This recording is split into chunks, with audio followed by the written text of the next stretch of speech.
Assalamu alaikum and welcome to Nambardar TV. I'm your host, Kanwal Chaudhry. MandiBahauddin is once again ready to make history.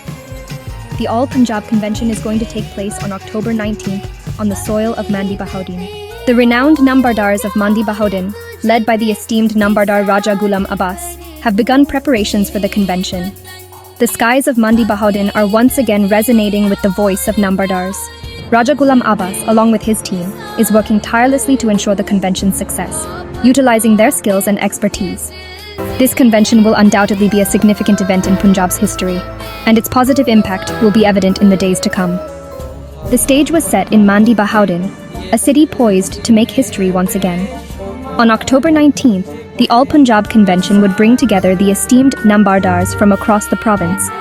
Kanwal Chaudhry, host of Nambardar TV, welcomed viewers to the special coverage of this momentous event.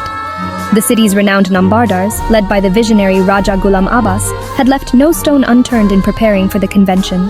As the day drew near, the excitement was palpable. The skies of MandiBahauddin echoed with the voice of Nambardars, united in their quest for progress and prosperity. Raja Ghulam Abbas, with his team, worked tirelessly to ensure the convention's success. Their dedication and expertise would make this event a milestone in Punjab's history, paving the way for a brighter future.